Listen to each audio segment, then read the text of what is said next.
So in this chapter, I'm going to introduce the concept of Lewis dot diagrams. But in order to do that, we need to review valence electrons. So remember, the periodic table is very helpful because it shows us how many valence electrons elements have. So if you're in group 1, your alkali metals and hydrogen, you have 1 valence electron. If you're with your alkaline earth metals, you have 2. Then we're going to skip over the transition metals and to the group with boron. That would be 3, 4, 5, 6, 7, and 8 valence electrons. However, what happens if you have a trickier one?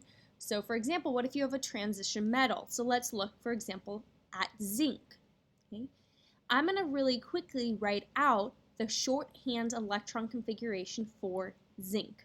So keep in mind, to write the shorthand electron configuration, you're going to move up a row across to the noble gas, which would be argon, and you're going to put that in brackets, and then you're going to keep reading. So I go down to where potassium is, that would be 4s2, and then 3d10.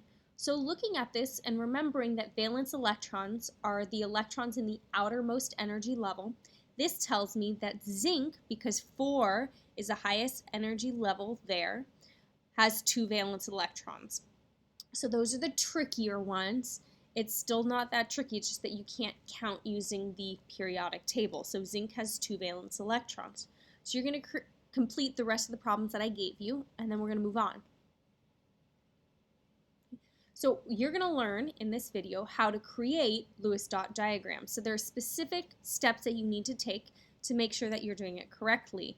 And the mnemonic for that is CL, and the steps are CSLC. So let's look at each of these. So C stands for count the number of valence electrons. So we'll look at that in just 1 second. Next, you're going to share electrons between elements. Then you're going to add lone pairs to the outer elements and then to the central element, and we'll look at that. And then you're going to count the number of electrons used, and that needs to match with the number of valence electrons. If it doesn't, then we have to problem solve, and so we'll get to that in class. So let's look at 2 examples. The first one is water. Now, the key thing for you to know is every single element except for hydrogen wants 8 valence electrons. Okay? Hydrogen is okay with just 2 because the noble gas, whose electron configuration it will assume, is helium, which only has 2 valence electrons. So hydrogen is fine with just 2 valence electrons. So the first thing we need to do is we need to count. Okay? So hydrogen has 1 valence electron, but since there are 2 of them, that would be 2 valence electrons total, plus oxygen has 6. So that would give me a total of 8. So I can only use 8 valence electrons in drawing this Lewis dot structure. So I'm going to take my oxygen, and I'm going to share electrons between oxygen and hydrogen. So I've got my oxygen. I'm going to share hydrogens by showing a line between each of these elements. Now, that line represents 2 electrons.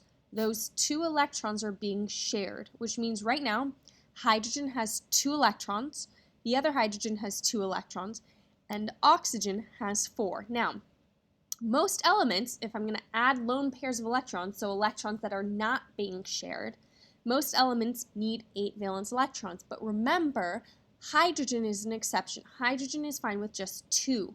So hydrogen will never have lone pairs put on it because as soon as you draw that line, there are those 2 electrons that it needs. So hydrogens are happy.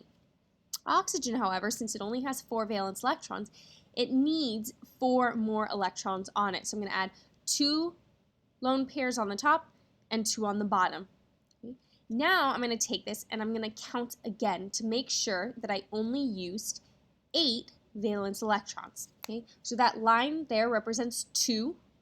Okay. Then I've got 4 from the other line, so a total of 4.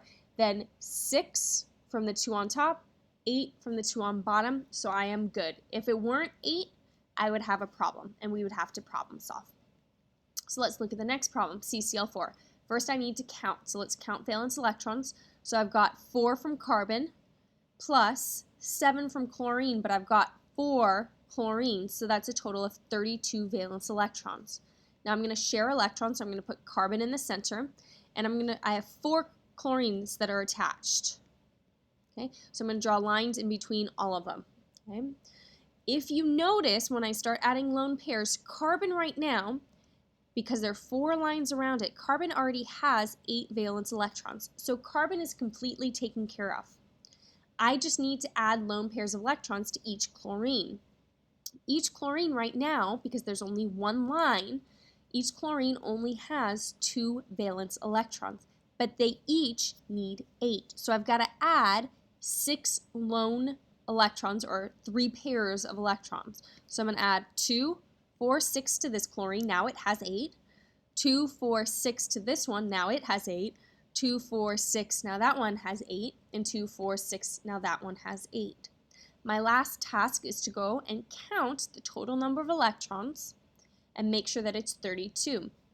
So I'm going to start with the chlorine on the left-hand side. I've got 2, 4, 6 around it.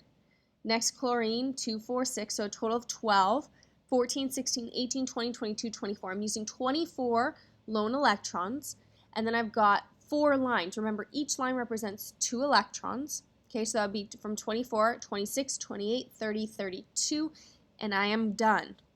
So that is how you create a Lewis dot structure. You've got to follow those rules and make sure you're not using too many or too few electrons.